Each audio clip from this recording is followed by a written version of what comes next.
Class fifth students, good morning all of you. Hello. आज हम फिर से एक रिकैप करते हैं इस चैप्टर का। मैं कामना करता हूँ कि आप ठीक होंगे, कोरोना वायरस से हर चीज़ की सावधानीपूर्वक बरत रहे होंगे, बाहर जाते समय मास्क लगा रहे होंगे और बार बार हाथ धो रहे होंगे आप। ठीक है, थैंक यू। तो diseases are of two types. मैं आपसे एक चीज़ रिक्वेस्ट करता हूँ कि आप जल्दी से जल्दी कोर्स खरीदें, जिससे कि आपका जल्दी पढ़ाई में कोई प्रॉब्लम ना आए। ठीक है।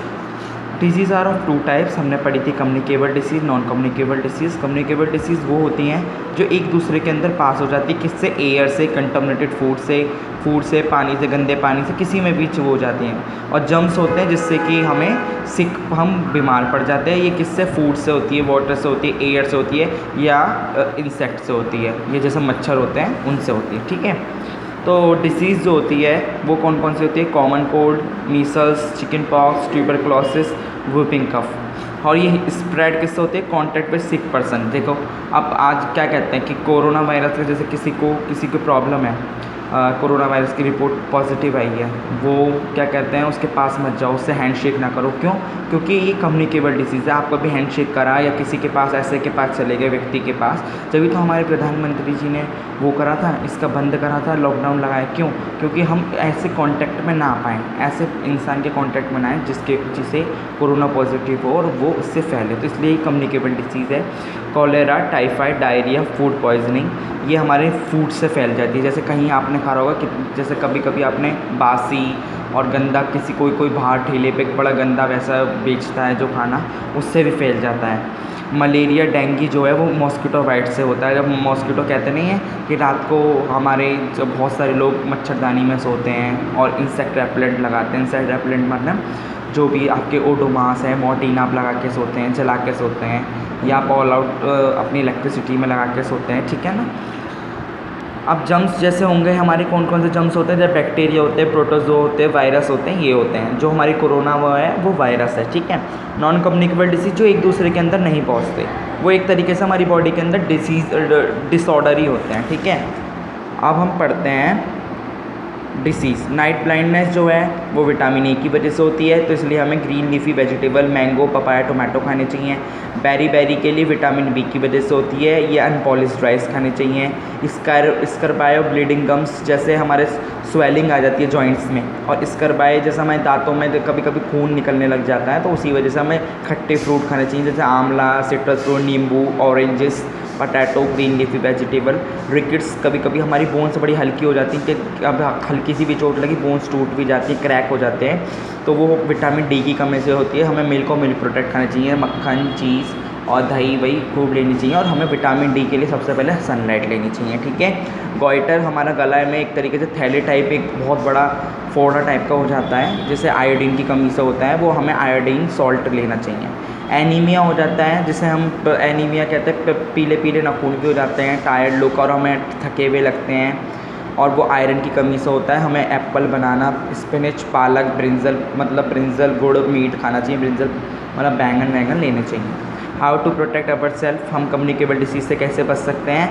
हम जर्म विस्कॉज हमें किल्ड करना चाहिए, जो जर्म्स हमें इससे झुंझुआते हैं उसे हमें मार देना चाहिए। जैसे हम मॉर्टिन लगाते हैं, है ना, और आपने देखा होगा हमारी गली में भी दवाई छिड़कने वाले आते रहते हैं। Sunlight, fresh air kills. Sunlight, अपनी मम्मी आपने देखा होगा सर्दियों के टाइम आपके कपड़े वपड़ों में या रजाई बजाई आपके स्वेटर वेटर धूप में सुखाती हूँ। क्यों? जितने भी उसके अंदर जर्म्स हुए कि रेनी सीजन्स में आ गए या नरमाई की वजह से आ गए, वो सारे मर जाएं। ठीक है। वैक्सीनेशन देनी चाहिए। आपको पता है हमें पोलियो दी जाती है, देखिए कैसे कैसे। Hepatitis B, DTP, polio, HIV, MMR, TD, ये हमें पोलियो दी जाती है और अलग अलग मंथ में दी जाती है। ठीक है। और आपके ये हैं for eating healthy balance diet, हमें अच्छा खाना खाना चाहिए, रोज़ एक्सरसाइज करनी चाहिए, हैविंग प्रॉपर स्लिप, और अच्छा सोना चाहिए रोज़। अच्छा ये नहीं है कि आप पूरे दिन मोबाइल पे लग रहे हैं, कुछ कर रहे हैं, आप आराम से पूरे दिन अच्छी नींद लें, 8 घंटे की तो मिनिमम ले ही लें आप। ठीक है। फॉर नॉन कम्युनिकेबल डिसीज़ वो होती है, जैसे नॉन कम्युनिकेबल डिसीज़ वो होती है deficiency disorder can be prevented by proper diet. ये केवल नॉन प्रॉपर, ये जो हमारे डिसऑर्डर आते हैं जैसे हमने अभी एनीमिया, नाइट ब्लाइंडनेस पढ़ा था, ये हमें एक्सरसाइज से, प्रॉपर डाइट से, ये इससे ही जाती है। पर कम्युनिकेबल डिसीज़ में हमें तो ये जम्स जो होते हैं हमें मानना पड़ता है और डाइट भी लेनी पड़ती है हमें। बैलेंस डाइट ले जिसमें प्रोटीन, कार्बोहाइड्रेट, मिनरल्स, हर चीज़, विटामिन्स, हर चीज़ है, ठीक है। ये नहीं है कि आपने एक चीज़ ले ली एक नहीं ली। तो इससे ही आपका चैप्टर आज ख़त्म होता है। चलिए हम एक रिकॉल भी पढ़ते हैं, ठीक है। फूड जो है वो इम्पोर्टेंट है हमारे लिए, क्यों? क्योंकि हमें फिट रखता है, हेल्दी रखता है, स्वस्थ रखता है। Eating different type of food is right quantity to meet body's meet is a balance diet. हमें तरह तरीके के फूड खाने चाहिए जिससे कि हमें बैलेंस डाइट मिले। ये नहीं है कोई बच्चा कहता है मुझे पालक पसंद नहीं, मुझे तो वो पसंद है, गोभी पसंद है, क्या मुझे लौकी पसंद नहीं है, मुझे करेला पसंद नहीं है। ये नहीं, सब चीज़ लेनी चाहिए, ठीक है। Main nutrients are our body needs are proteins लेने चाहिए। कार्बोहाइड्रेट हमें एनर्जी देता है, प्रोटीन हमारी बॉडी को बिल्डअप करता है। हम कहते नहीं हम लंबे क्यों नहीं हो रहे, इसी वजह से नहीं होते, हम प्रोटीन नहीं लेते। फैट्स लेने चाहिए हमें, वो वही एनर्जी देता है। विटामिन्स हमारे डिसीज़ से बचाता है, मिनरल्स भी हमें डिसीज़ से बचाता है। प्रोटीन जो है वो बॉडी बिल्डिंग फूड है, कार्बोहाइड्रेट जो है वो एनर्जी देते हैं, विटामिन और मिनरल्स हमें डिसीज़ से बचाते हैं। और disease is a condition which a part of a body is no longer healthy condition. Disease वो होती है कोई भी पार्ट आपकी बॉडी का वो बहुत ढीला पड़ जाए, एक साथ ही वीक हो जाए एक तरीके से। डिसीज़ कैन बी कम्युनिकेबल और नॉन कम्युनिकेबल। डिसीज़ दो तरीके की होती है, कम्युनिकेबल भी हो सकती है, नॉन कम्युनिकेबल भी हो सकती है। कम्युनिकेबल वो जो एक दूसरे के पास हो जाएँ, और नॉन कम्युनिकेबल वो जो एक दूसरे के इंसान में पास ना हो पाएँ, ठीक है ना। ओके, आपको ये चैप्टर समझ आया होगा, मैं ऐसी कामना करता हूँ। आपको कुछ कन्फ्यूज़न हो स्कूल टाइमिंग में आप मुझसे पूछें, और सतर्क रहें, सावधान रहें, और हमेशा सावधानी बरतते रहें, ठीक है। और जल्दी से जल्दी कोर्स करें जिससे कि आपकी पढ़ाई में कोई कन्फ्यूज़न ना हो, ठीक है। Okay, bye.